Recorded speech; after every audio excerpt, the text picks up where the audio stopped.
El título del mensaje es Hábitos de vergüenza, hábitos de victoria. Hábitos de vergüenza, hábitos de victoria. Dice el versículo 1: Sed pues imitadores de Dios como hijos amados, y andad en amor como también Cristo nos amó y se entregó a sí mismo por nosotros, ofrenda y sacrificio a Dios en olor fragante. Pero fornicación y toda inmundicia o avaricia, ni aun se nombre entre vosotros como conviene a quienes, a los santos, ni palabra deshonesta, ni necedades, ni truhanerías que no convienen, sino antes bien acciones de gracias, porque sabéis esto, que ningún fornicario o inmundo o avaro, que es idólatra, tiene herencia en el reino de Cristo y de Dios.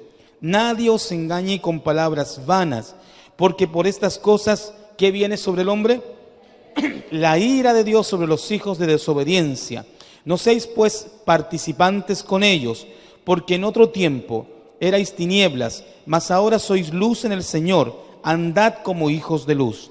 Porque el fruto del Espíritu es en toda bondad, justicia y verdad, comprobando lo que es agradable al Señor, y no participéis en las obras infructuosas de las tinieblas, sino más bien reprendedlas. O sea, no haga vista, ¿cómo se dice? La vista gorda. Mucha gente dice, no, yo no me meto en eso, yo no me meto en esas cosas. Y miren lo que dice el versículo 12, porque vergonzoso es aún hablar de lo que ellos hacen en secreto, mas todas las cosas, cuando son puestas en evidencia por la luz, son hechas manifiestas, porque la luz es lo que manifiesta todo. Y el consejo de Dios, ¿cuál es? Por lo cual dice, despiértate, tú que duermes, y levántate de los muertos, ¿y quién te alumbrará? Te alumbrará Cristo. Hay hábitos en la vida, hermano, que son hábitos de vergüenza. Y hay hábitos que son hábitos de victoria. Nómbreme un hábito de victoria, a ver, un hábito de victoria, uno que le dé victoria a usted. ¿Ah? La oración. La oración es un buen hábito, ¿sí? ¿Qué más? Predicar el Evangelio. Hablemos de hábitos cotidianos. ¿Ah? Lectura, pero más cotidianos, no tan espirituales, sean más carnales en este momento. A ver, ¿qué le parece levantarse temprano? ¿Es un buen hábito? Es un buen hábito. Hay algunos que colocan 5 despertadores y ni siquiera con eso despiertan, ¿cierto? Y después están orando, Señor, provéeme, y no se levantan temprano. Sin duda en la vida hay hábitos que son vergonzosos y hábitos que son de victoria. Vamos a ver algunos, ¿le parece bien? Vamos a entrar en este terreno de los hábitos de vergüenza y hábitos de victoria. Vamos al capítulo 5, ahí versículo 11. ¿Qué son los hábitos de vergüenza? En primer lugar, los hábitos de vergüenza son aquellos que son contrarios a la palabra de Dios. Por ejemplo, capítulo 5, versículo 11. Dice, y no participéis en las obras infructuosas de las tinieblas. Un hábito de vergüenza es un hábito que sí o sí se hace en secreto. Quiera o no quiera, por naturaleza el ser humano cuando está haciendo algo malo, ¿cómo lo hace? En secreto. ¿Nunca ha visto al niño que está haciendo algo a escondida y llega la mamá y dice, ¿qué estás haciendo? ¿Y qué hace el niño? La primera reacción, ¿por qué? Porque estaba haciendo algo en secreto. Un hábito de vergüenza es aquel hábito que intentamos ocultar de nuestra esposa, de su esposo, de sus hijos, de sus padres, del pastor. Quiera o no quiera, mi querido, todo hábito de vergüenza lo intentamos tapar, ¿o no? ¿No hizo eso Acán cuando robó? ¿Qué fue lo primero que hizo Acán? Escondió debajo de su tienda las cosas que había robado. ¿No hizo eso Adán y Eva cuando cometieron pecado? Tomaron hojas y lo primero que hicieron, ¿qué fue? Esconderse, cubrirse. Dice que el Espíritu de Dios se paseaba y decía, Adán, ¿dónde estás? ¿Y qué le respondió Adán? Tuve vergüenza y me escondí. Dios le pregunta, ¿y quién te enseñó eso? Bueno, es que un hábito de vergüenza es algo que intentamos ocultar. Y aquí, mis queridos, si colocásemos un detector de mentiras y comenzásemos a preguntar a cada uno de nosotros, sin duda todos tendríamos algo que hemos ocultado. Hay un dicho popular que lo usan mucho los quiteños, caras vemos y corazones no sabemos. ¿Caras vemos? y corazones no sabemos. Mire, yo estoy convencido de que algunos tenemos cara de cualquier cosa, ¿cierto? De ogro, de villano. Yo me dejo la barba y parezco náufrago, ¿cierto? Pero hay hermanos que tienen ojitos claritos, piel clarita, pelo rubiecito y parecen los ángeles de Hollywood, ¿sí o no? Y uno los ve y dice, este hermano es espiritual. Y capaz que no es espiritual, capaz que es un canalla. Es que quiera o no quiera, la apariencia, lo externo, no significa que lo interno está bien. ¿Sí me hago entender, mis queridos? Y ahí cada uno de nosotros se equivoca. Por eso hay hábitos que son vergonzosos. Y la Biblia dice que estos hábitos son obras infructuosas de las tinieblas. Siempre una persona que hace algo malo, algo que no quiere que se sepa, lo va a intentar hacer en secreto. El joven que se mete al Facebook y conversa cosas inadecuadas con sus amigos, después intenta borrar el historial. Y el dicho dice, el que nada hace, nada teme. Estaba conversando con un pastor y después de 6 años, un hermano llevando la contabilidad de la iglesia, el pastor le pidió que le entregue la contabilidad. Y cuando le pide que le entregue la contabilidad, de una forma misteriosa, se borraron los últimos 2 años. Y el pastor le dice, ¿pero no llevaste ningún registro escrito? No, pastor, todo computacional. Y el pastor le dijo, ¿quién crees que te va a creer eso? Usted me lo tiene que creer porque es el pastor. Hermano, ahí hay gato encerrado, ¿sí o no? Ahí hay gato encerrado. Que a mí me vengan a decir que no hubo ahí algo ilícito, eso es una mentira. En las empresas se hace lo mismo, se intenta ocultar las cosas. Hermano amado, ¿cuántos hombres se enojan porque su esposa les revisa el celular? Mi querido, ¿qué de malo tiene que su esposa le revise el celular? Mi querida, ¿qué de malo tiene que su esposo le revise el celular? Pero hay algunos que dicen, no, déjalo que es mi celular y es mi herramienta de trabajo. No. El que nada hace, nada teme. Y triste es ver personas que lamentablemente viven ocultando cosas. Dice el dicho, al que le cae el guante, que se lo chante. Mire lo que dice el versículo 12. Porque vergonzoso es aún hablar de lo que ellos hacen en secreto. Mas todas las cosas cuando son puestas en evidencia por la luz son hechas manifiestas, porque la luz es lo que manifiesta todo. Y dice que es vergonzoso hablar de lo que ellos hacen en secreto. ¿Usted sabía que dentro de la estadística latinoamericana, el hombre, cuando se junta con amigos, uno de los temas que habla, ¿cuál es? Dígame usted. ¿Y qué habla de las mujeres? ¿Qué habla de las mujeres? Dice, mira, esa mujer, vamos a orar por ella, el Señor nos colocó en el corazón, interceder por su persona. Oh muchachos, mire, vamos a hablar de nuestras esposas, cómo podemos bendecirlas mejor. ¿Qué hacen los hombres cuando se juntan? ¿Qué hablan? Hablan barbaridades de las mujeres. Y siempre, mis queridos, el que es sorprendido dice, yo estaba ahí, pero yo no estaba haciendo lo que ellos estaban haciendo. Y yo le pregunto entonces, ¿para qué usted estaba ahí? El dicho popular dice, dime con quién andas. Y la Biblia dice en Amós 3:3, ¿andarán dos juntos si no estuvieran de acuerdo? Los hechos vergonzosos están muy marcados en la palabra de Dios. Mira lo que dice el capítulo 4, versículo 17. Esto pues digo, y requiero en el Señor, que ya no andéis como los otros gentiles que andan en la vanidad de su mente. Aquí el término vanidad de su mente se refiere al engaño de la mente. Hay personas que conversan con usted y defienden lo indefendible. Un hombre me decía, lo que pasa es que yo engañé a mi esposa porque mi esposa se lo merecía. ¿Se lo que qué? Sí, se lo merecía. Usted me va a entender, pastor. Usted sabe lo que es llegar cada día a la casa y encontrarse con una mujer intolerable, gritona, mandona, irritable, que todo el tiempo te insta. Entonces, adulteré. Y le dije, ¿sabes por qué adulteré? Por tu culpa, mujer. Habla serio.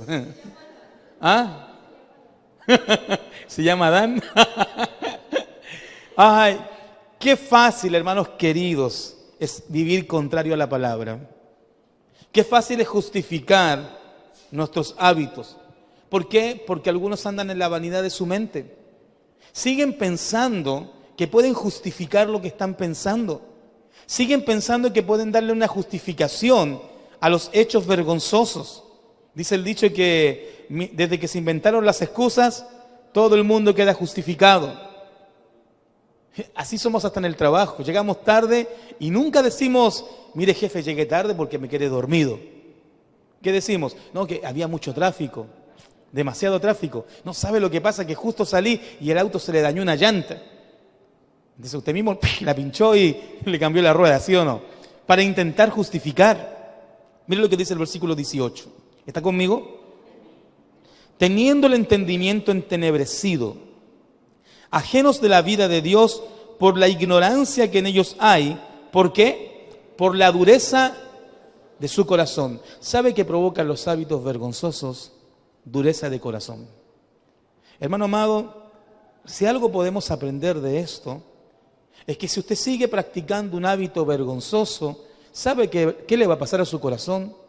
Se va a endurecer a tal punto que usted va a considerar normal el hábito vergonzoso. Va a considerar que es algo que usted puede practicarlo sin ningún inconveniente, porque todos estos son contrarios a la palabra de Dios. Y dice que ellos tienen el entendimiento entenebrecido por la ignorancia que en ellos hay, por la dureza de su corazón. El mundo ignora muchas cosas, mis queridos. Yo el otro día hablé de la ley moral, ¿se acuerdan? Que yo hablé del tema de la ley moral y a mí me impacta la ley moral. ¿Por qué? Porque está el Código Penal, Código Civil, Código Tributario y el mundo tiene un montón de leyes. Y las leyes en el mundo van cambiando, ¿cierto? Estas leyes se van, yo diría, pasando de un lado a otro. Es impresionante que usted estudia la historia norteamericana y dentro de Estados Unidos en el tiempo de la Guerra Civil tenía monedas, pero tenían que ocupar el metal para hacer balas. Entonces ellos reemplazaron las monedas por papel moneda. Y ellos hicieron unos pequeños billetes que simbolizaban monedas, como los billetes de $1, ¿cierto? Y estos pequeños billetes tenían impresos los 10 mandamientos. Fíjese, tenían impresos los 10 mandamientos. Ahora, lo único que les falta hoy en día colocar es una mujer desnuda. Porque tan lejos de Dios estamos que nos hemos desviado totalmente. Pero en ese tiempo ellos tenían en el Congreso la Biblia. Tenían en los billetes impresos los mandamientos. Y su billete más conocido dice, en Dios confío. Y curiosamente hoy ellos definen, en Dios confío, en el Dios que usted quiera. Pero en ese tiempo era nuestro Señor. Cuando usted tiene el entendimiento entenebrecido por las obras vergonzosas, por los hábitos vergonzosos, en algún momento esto va a endurecer su corazón. Hay hermanos que han dejado de venir a la iglesia porque están practicando cosas vergonzosas y cuando converso con ellos me dicen, bueno, ¿y qué de malo tiene que no vaya? Bueno, ¿y qué de malo tiene que no vaya?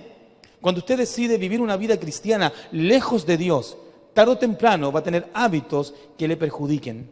Miren lo que dice el versículo 19. Los cuales después de que perdieron toda sensibilidad, ¿qué hace un hábito vergonzoso? ¿Qué le hace perder? La sensibilidad. ¿Y sabe que la estadística no miente en esto? La mayoría de los adúlteros son insensibles a sus esposas. ¿Usted sabía que por estadística los golpeadores son hombres adúlteros? Cuando usted ve un hombre golpeador, es que en algún momento ¿qué cometió?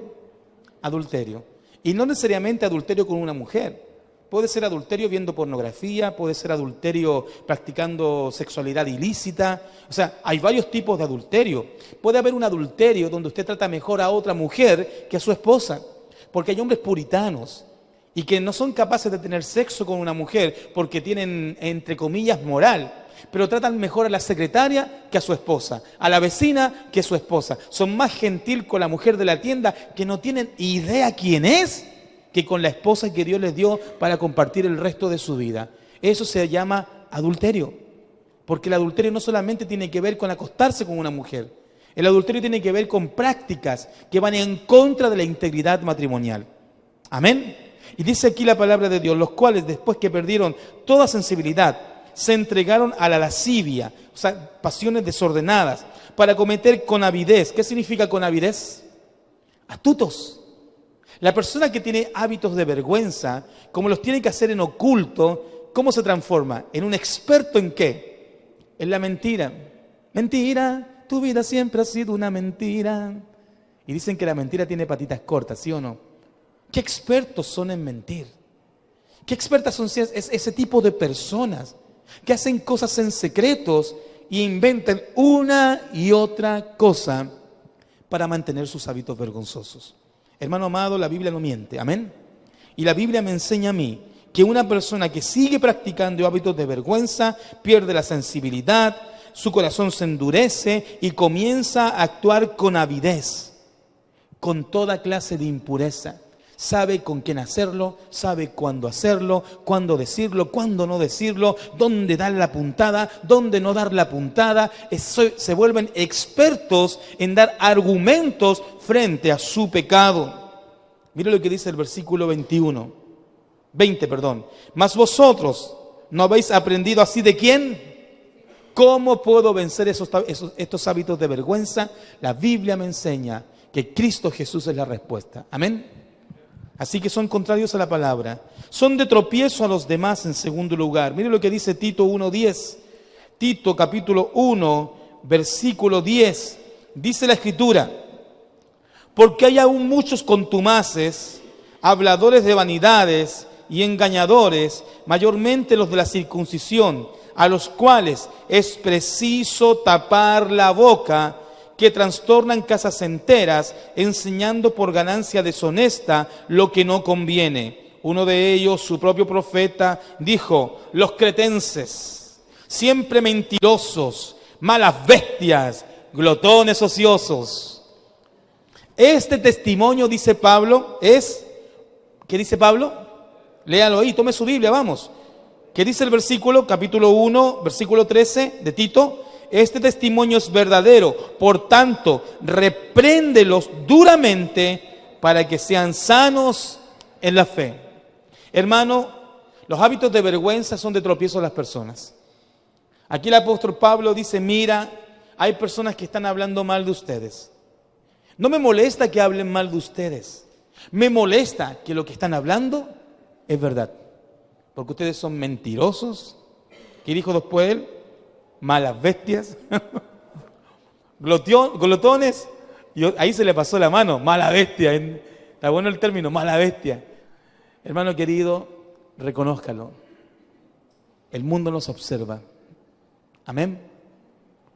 La gente observa nuestras vidas, y la gente necesita ver en nosotros que vivimos lo que hablamos, que practicamos nuestra fe, que somos realmente lo que decimos que somos. Amén. Amén. Pare por un momento.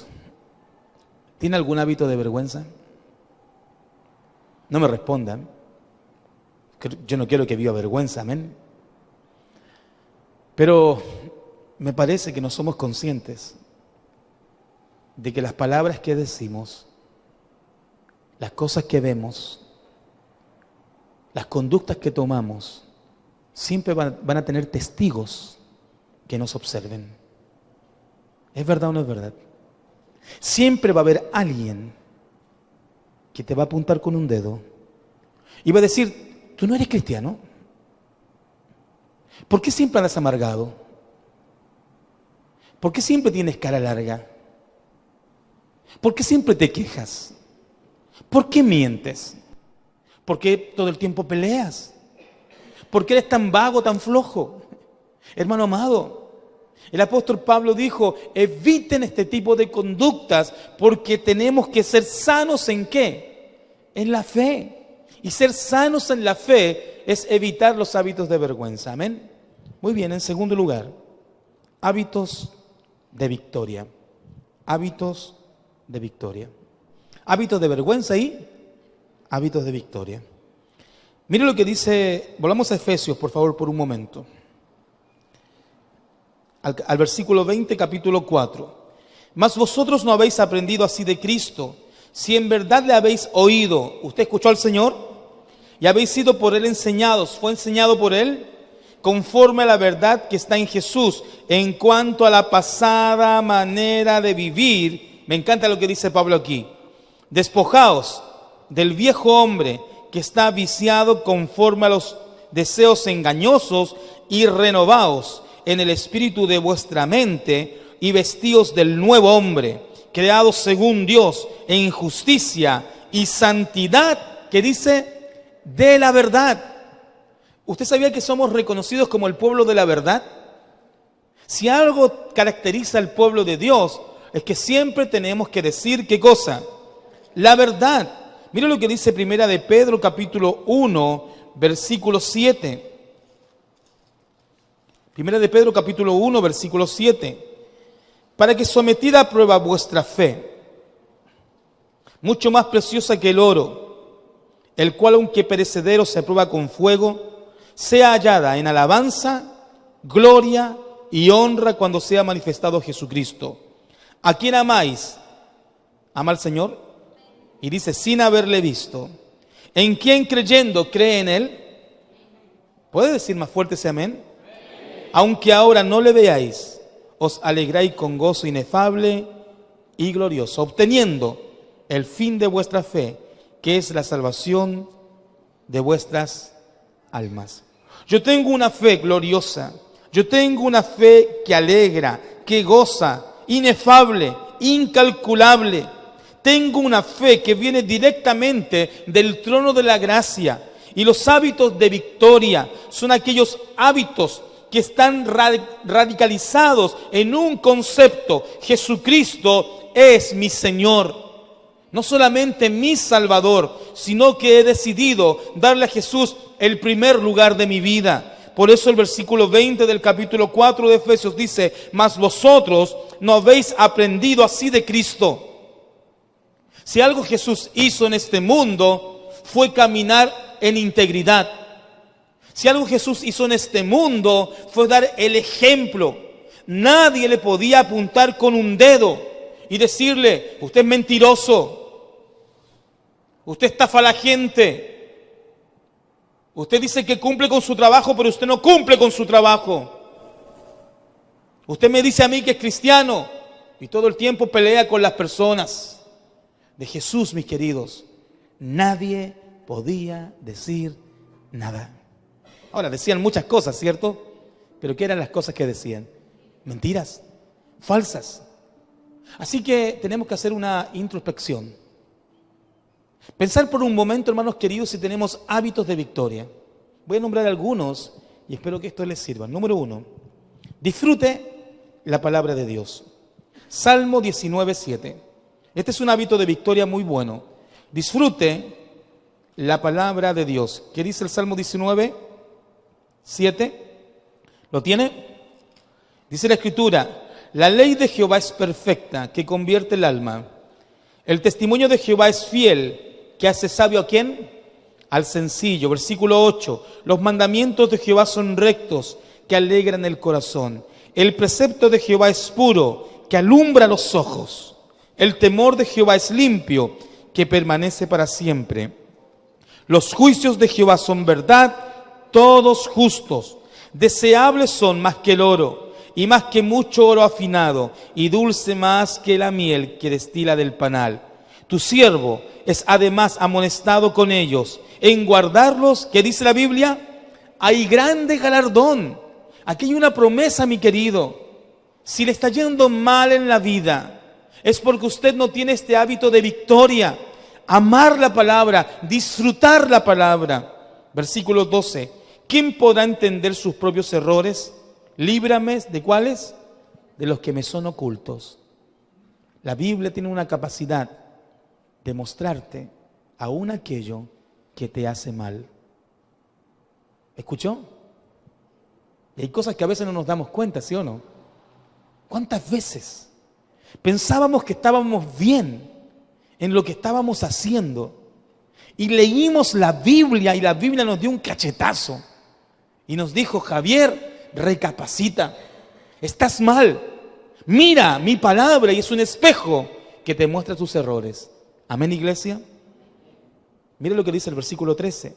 Preserva también a tu siervo de la soberbia, que no se enseñoreen de mí. Entonces seré íntegro y estaré limpio de gran rebelión. Sean gratos los dichos de mi boca y la meditación de mi corazón delante de ti, oh Jehová, roca mía y Redentor mío. Le quiero explicar este versículo. Dice, sean gratos los dichos de mi boca y la meditación de mi corazón delante de ti. Este versículo significa lo siguiente. Mi estilo de vida, présteme atención, tiene que ser el bíblico. En otras palabras, ¿quiere saber cómo usted tiene que ser como esposa? Aprenda de las mujeres de la Biblia. ¿Tiene que saber cómo tiene que ser como esposo? Aprenda de los hombres de la Biblia. ¿Tiene que saber cómo es un hijo con sus padres? Aprenda de los hijos en la Biblia. ¿Quiere saber cómo hacer un negocio? Aprenda de los negocios en la Biblia. ¿Quiere saber si comprarse o no una casa? Aprenda cómo se hace un tema de la casa en la Biblia. Según los teólogos, en la Biblia no falta nada, absolutamente nada para el diario vivir. Extraordinario, ¿cierto? Entonces lo que la Biblia está diciendo es que la meditación, el resultado de conocer bien la palabra, me trae como un hábito de victoria tener pensamientos que solamente me lleven a la victoria, no la derrota, no al fracaso, no a la vergüenza, sino ser hombres y mujeres que vayamos de triunfo en triunfo, de gloria en gloria. Eso es lo que Dios anhela para usted y para mí. En segundo lugar, tenga gratitud. Filipenses 4:6. Tenga gratitud. ¿Qué dice Filipenses 4:6? Dice la Escritura. ¿Lo tiene? Yo todavía no. Por nada estéis afanosos, si no sean conocidas vuestras peticiones delante de Dios, en toda oración y ruego, con acción de gracias. Le voy a leer otra traducción. Y esto tiene que ver justamente con lo que nosotros somos. Que nada le quite el sueño, ni le amargue, sino pídale a Dios entregando las cosas y agradezca a Dios por el resultado. ¿Escuchó? Y agradezca a Dios por el resultado. Usted vive donde tiene que vivir.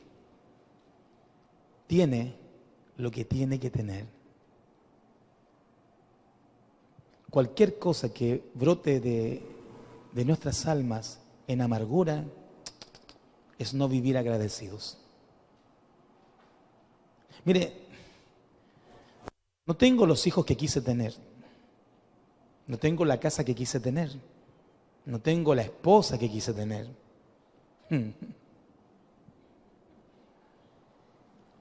Dios me bendijo con algo superior. Porque la Biblia siempre enseña en Romanos 12 que la voluntad de Dios es buena, es agradable y perfecta. Cada vez que un creyente vive de esa forma equívoca, engaña su alma. Vino mi tía, y usted sabe que mi tía compartió con Pedro, Juan y Diego, ¿cierto? Menos con nosotros. Sí compartió con nosotros. Y mi tía me preguntó lo siguiente: ¿me extrañas? No. ¿En serio no extrañas? En serio no extraño. Es más, le digo, cuando voy a Chile, ya me quiero venir. Ya duro 15, 20 días y ya estamos como con Greta sin saber qué hacer. Soy feliz. Me encanta donde vivo. No me gusta el calor. Pero ¿quién dijo que las condiciones tienen que ser perfectas para tu vida? Si esperas condiciones perfectas, no entendiste algo. ¿Sabe lo que no entendiste? ¿Qué significa la gratitud? Porque el que tiene todo no tiene nada por qué agradecer. En cambio, el que vive en expectativa, siempre Dios le sorprende con alguna bendición. ¿Sí me hago entender, mis queridos? Estaba leyendo un reportaje en internet que me fascinó.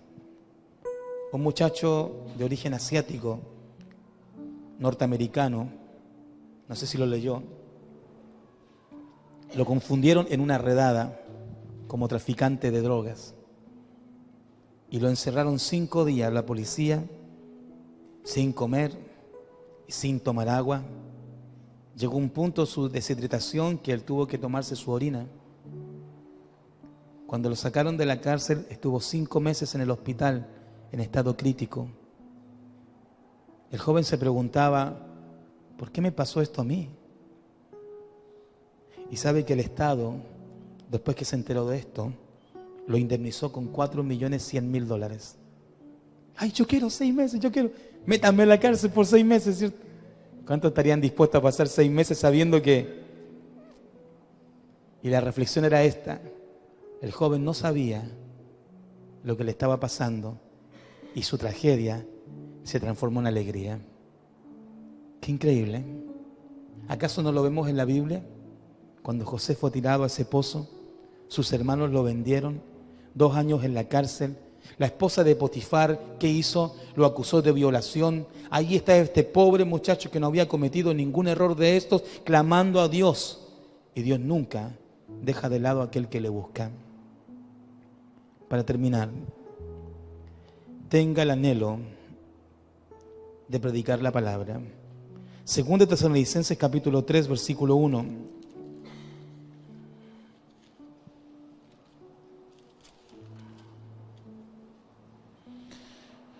Por lo demás, hermanos, orad por nosotros, para que la palabra del Señor corra y sea glorificada, así como lo fue entre vosotros, y para que seamos librados del hombre perverso y malo, porque no es de todos la fe, pero fiel es el Señor, que os afirmará y guardará del mal. Amén, iglesia.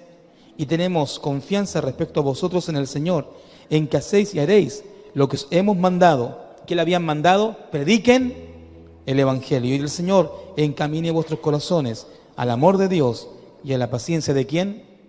De Cristo. Présteme atención. Hay una canción que cantamos los cristianos que dice así: ¿qué sería de mí si no me hubieras alcanzado? ¿Dónde estaría yo si no me hubieras perdonado? ¿Qué dice después? Se me olvidó. Tendría un vacío mi corazón, vagaría sin rumbo, sin dirección, si no fuera por tu gracia y por tu amor. Solo piensa en esto y con esto terminamos. Yo tengo un hábito de victoria. Yo predico la palabra donde esté. A Pedro, Juan y Diego le hablamos de Jesús. ¿Sabe por qué? Porque yo era un perdido. Yo iba rumbo al infierno. Merecía la condenación y aún la merezco. Cristo me rescató de mi vana manera de vivir. Y créame que mientras mi tía vino, recordé muchas cosas de las cuales Dios me rescató. Y quiero lo mismo para la humanidad. El domingo vino un hombre aquí, un mendigo, ¿cierto? Y él va de iglesia en iglesia pidiendo dinero, lo sabemos. Créame, algunos dirán, pastor, ese hombre siempre pide dinero. Yo lo sé, hermano, créame, lo sé. Pero en Bronzeville, en la iglesia del pastor Carlos Navarro, hay un hombre llamado Max, que era igual que este hombre, y vivía debajo de los puentes. Y el pastor Carlos Navarro lo ayudó. Y hoy Max es el diácono de la iglesia. Y me dice, pastor, ¿sabe cómo me conocía toda la gente? No por mi nombre Max, sino todo el mundo decía el diablo. Porque era malo con ganas. Y hasta hoy en día cuando gente piensa, ¿y quién eras tú? El diablo. Ya sí sabemos quién era. Lo único que le dije, por favor, cuando me escribas, no me escribas con cariño el diablo, ¿sí? Porque sonaría medio feo. Y este hombre el domingo me recordó a Max. Como iglesia le dimos $40. No tenemos plata para darle. Y créanme, salió de sus diezmos y ofrendas. Un hermano me dice, pero pastor, ¿por qué le das 40? Hermano, confíe. Porque si este hombre existe la posibilidad que esos $40 provoquen un cambio, bendito sea Dios por esos $40.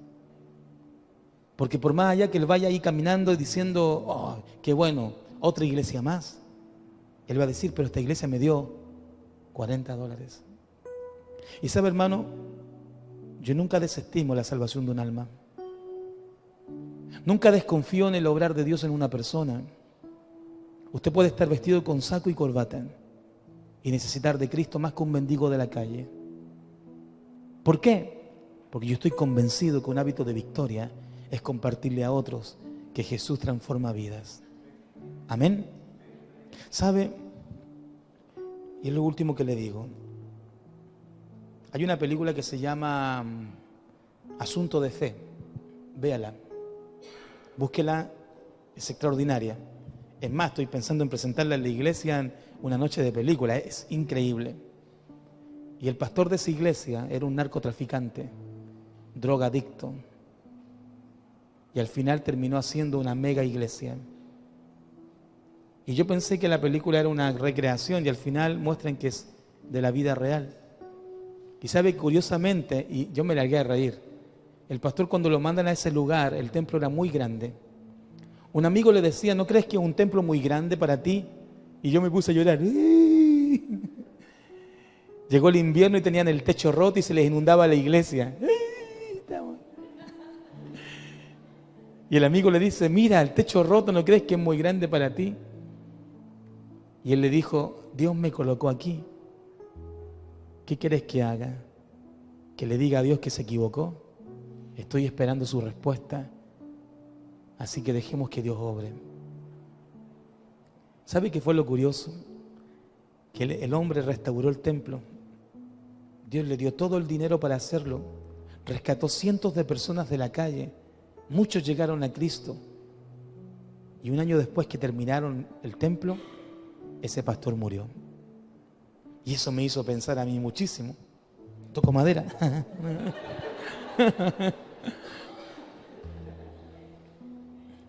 ¿Saben qué me hizo pensar, hermano amado? Y espero que con esta reflexión usted se vaya a la casa. ¿Cuál es el propósito por el cual tú estás en esta tierra? ¿Nacer, crecer, reproducirte y morir? Yo no soy conejo, hermano querido. Usted tiene un propósito en esta tierra. Y es que personas a través de su vida lleguen a Jesús. El propósito de tu vida es que otros lleguen a Jesús por medio tuyo. Y dijo un gran predicador, el que no vive para servir, no sirve para vivir. Así que yo hoy declaro mis hábitos de victoria. No voy a permitir que la vergüenza, que el oculto me gane. Yo voy a empezar a caminar en el camino de la victoria. ¿Por qué? Porque no hemos aprendido así de Cristo. Y Cristo Jesús te dice a ti, comienza a vivir en victoria porque todavía no has visto lo mejor. Amén. Póngase en pie.